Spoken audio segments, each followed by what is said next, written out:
to my channel. And if you're new, what up? So you guys, in today's video, I'm going to be talking about my winter perfumes. So these are going to be all of the perfumes that I'm going to pull out to try and touch and love on during the winter time, because I feel like these are perfect perfumes for cold weather, perfect perfumes for the winter time. They make me think of the winter time. Some of them are cozy, and then some of them just do a lot better in the wintertime. So I want to make sure that I pull them out and actually get my hands on them and use them. And some of these are a little dusty, like I ain't gonna lie. If I show y'all the dust, it's embarrassing, okay? Because some of these I probably have not touched or talked about in the last year, since last winter, or even longer. Some of these, it might have been 2 years, 2 winters since the last time I touched them, okay? So it's embarrassing. I'm gonna make sure, let me get a wipe. I'm gonna make sure I wipe them down before I actually hold them up on camera and show the dust on these things. But yeah, if you guys are interested in seeing what winter perfumes I want to be using this season, then just keep on watching. So I'm going to start off with one of my favorites, one that I have definitely been missing. When I thought about my winter perfumes, this was definitely one that I know I wanted to pull out. And this is my Dior Poison Girl EDT. Very much in love with this perfume. It is so simplistic and so good to me. This definitely smells like a more old-fashioned perfume house rose fragrance, but it's not just rose. To me, this is more of a gourmand rose. I don't want to necessarily classify it as 100% gourmand. It does have some sweet foodie notes in there. Like it has a ton of citrus in the top notes. It's a citrusy vanilla caramel perfume. So it starts off with the citrus and then it goes down into some rose. It also has some heliotrope in there that gives it kind of like a nutty feel. And then it goes into tonka bean and caramel, vanilla, a little bit of cashmere to give it some warmth. Like this really is a perfect winter fragrance, but I will admit it does kind of have that, like I said, old school perfume house rose in there, which I think adds to kind of like the bouginess of this perfume. It kind of adds to like the elegance, the classiness of this perfume. Like this definitely gives me very much luxe, like luxurious, living abroad or traveling abroad, getting a bunch of stamps on your passport, country hopping, luxurious shopping. Like that's just what this perfume gives me. I just think it is so elegant and classy, and I love it for the wintertime. I think it is just such a great perfume. So that is Dior Poison Girl EDT. Now this next one, this is a basic one. And I say basic very lightly because I know a lot of people don't like that term. But when I say basic, I mean like this is well known, it's classic, it's easy to reach for. A lot of people love it, it's crowd pleasing. And that is YSL Black Opium. And this is like the perfect quintessential type of winter perfume. This is a coffee perfume. It's a heavy, deep, sweet, perfumey type of perfume. So it really just hits. It hits all the marks for me. I definitely smell a little bit of a heavy, now that it's been sitting especially, I do smell a little bit of a heavier, robust coffee smell. Definitely get that vanilla, but then I also get those like very perfumey white florals in this perfume as well.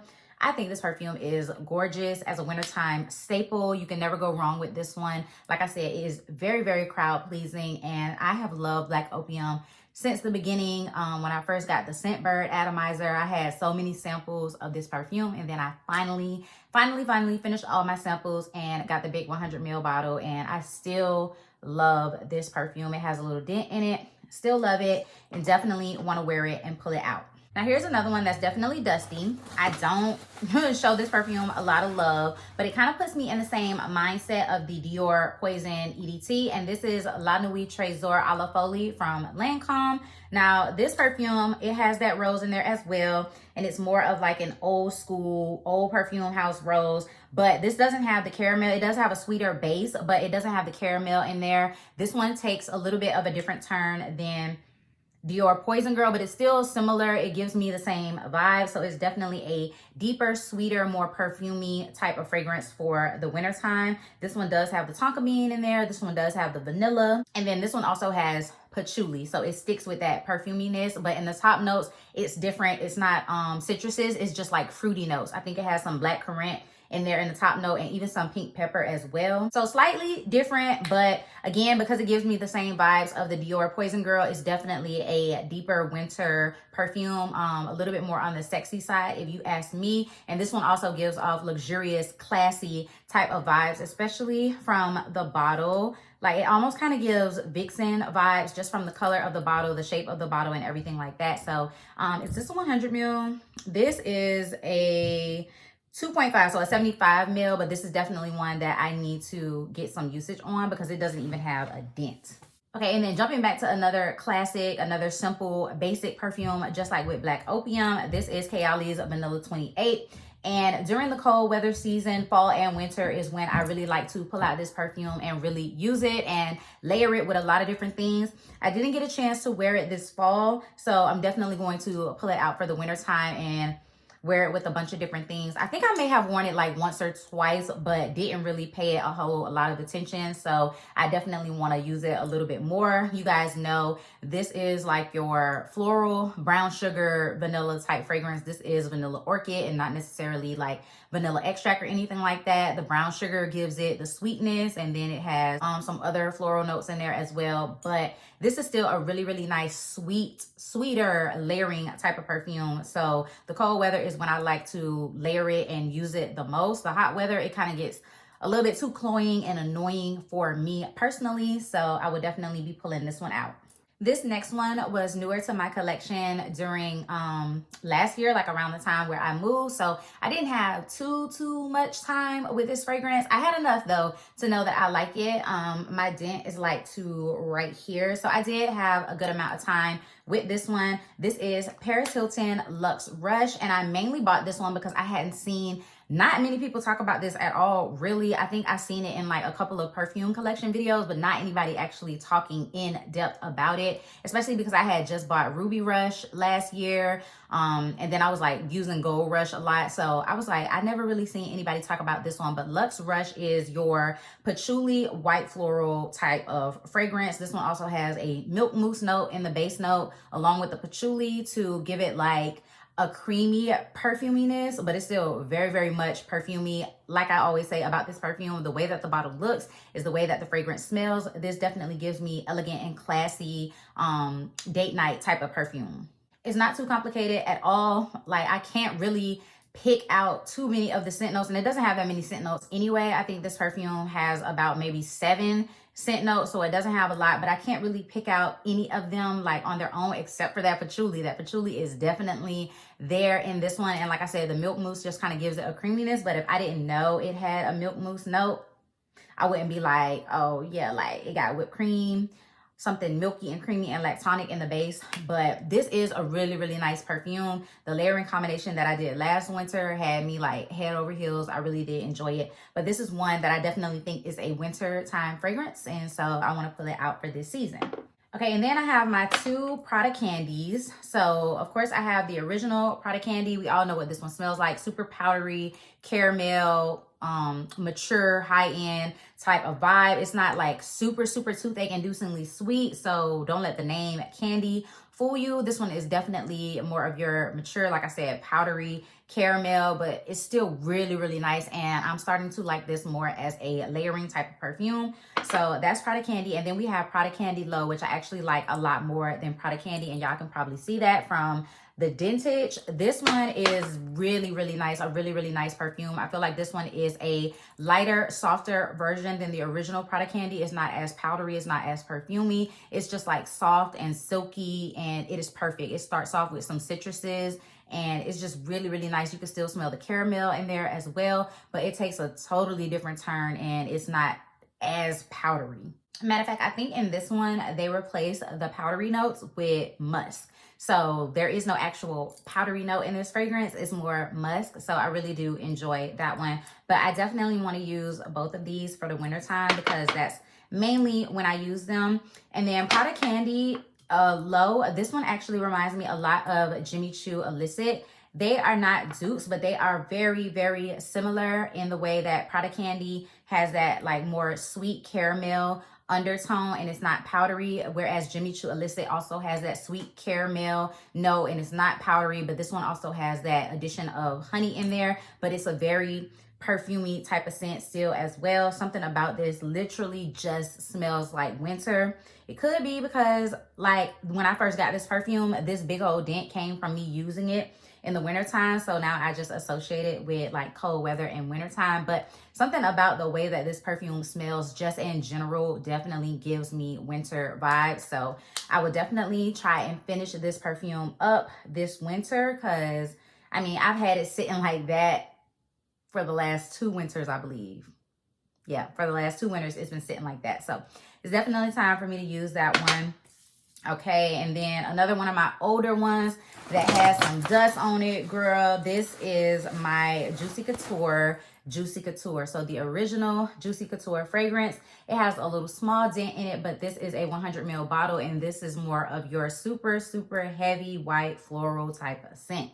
But for me, I love using it as a layering perfume with my gourmand fragrances. It just smells so good, especially because mine has been sitting in my collection. Now it doesn't just smell like white florals. I definitely can get that vanilla, creme brulee, caramel base that's in here now. And it is so pretty in addition to these soft white florals. When I first got this fragrance in my collection, I did not appreciate it because I was just like, yo, ain't no way y'all said that the dry down of this perfume has caramel and creme brulee and all of that. I don't smell any of that. I don't smell anything sweet. I just smell like heavy, heavy, heavy white florals, aquatic, watery white florals. But now I can appreciate this scent. As you guys can see, my juice is like an amber color. So it's definitely, it has macerated over time. So it's definitely giving more of those base notes. And it is so good to me. I love layering this with Christmas cookies, Joy Sugar Snickerdoodle wrapped in vanilla, all of my like heavier gourmand Christmas winter type fragrances.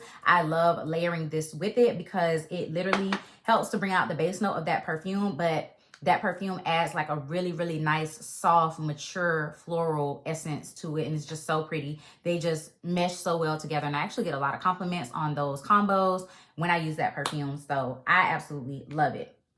Okay, and then the last perfume I want to show you guys before I jump into my newer perfumes that I have been using here recently that I've mentioned already in a ton of my videos is my Jimmy Choo Stars perfume. Now, this one you cannot get anymore. It has long been discontinued. I got my bottle off of eBay from a trusted seller, and this one I really enjoy. Y'all know Jimmy Choo Fever is like one of my top favorite perfumes, but I like this one a little bit more because this one has that like really hard toffee candy note, but then as it warms up on my skin, it turns into more of a chewy, soft toffee, like sticky, ooey gooey type toffee on my skin. I believe this starts off with citruses and then it like dries down into that really, really nice toffee smell. I do want to get some use out of this and use it up because there's no telling how old this perfume was before it came into my collection, and then now I have it and it's been sitting, so I kind of want to use it before it like goes off and goes bad. I'm actually going to spray a little bit on right now.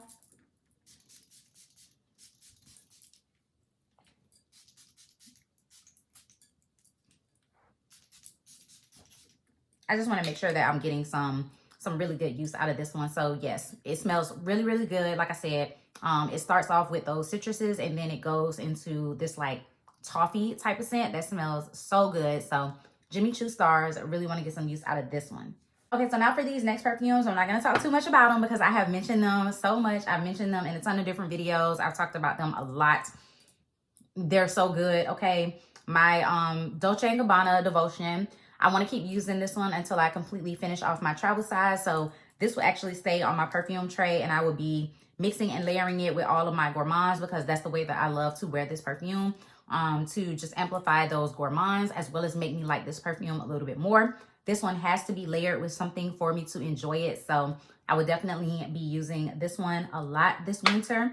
And then, of course, I'm going to be using my Bianco Latte because I have not been able to put this one down. It has such a huge dent in it, but this is definitely a winter perfume. I don't see myself enjoying this perfume any other time except for like in the cold weather. So like the end of fall, start of winter, all the way until we start moving into spring when it starts getting warm. That is the time that I would enjoy this perfume. So definitely going to keep this one out for the winter.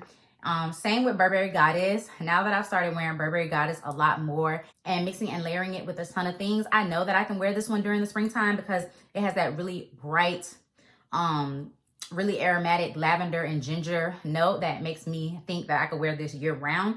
But really and truly, I love it during the cold weather just because I feel like that cacao cocoa powder warm sweetness comes out on my skin.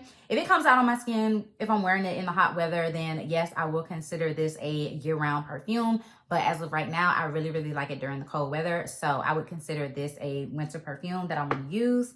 And then the very last one is my Delizia de Marshmallow by Kiirs Perfumes. And honestly, this one could probably be a year-round perfume as well because it's more of a vanilla marshmallow, and I feel like I would be able to layer this with a lot of different things. So if I wanted to layer this one with Cotton Candy Clouds from Bath & Body Works, which I would definitely wear during the spring and summer. If I wanted to layer this one with Firecracker Pop to give me just more of a vanillic, again, cotton candy, creamy, marshmallowy type of vibe, then I could. So I think that this perfume, just as a layering agent, could be used year round. But how I want to use it now, I think that this is definitely a good winter perfume. A good one to just throw on before bed, a good one to throw on when you first wake up, like just as a really, really nice, sweet, giving you those good feels type of perfume. I think that this one is definitely a winter staple. So that's Delizia de Marshmallow, and I want to pull that one out for the wintertime.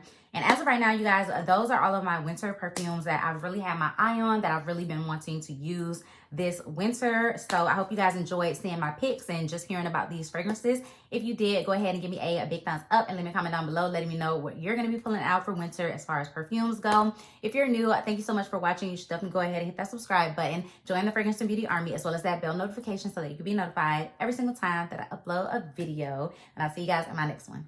Peace.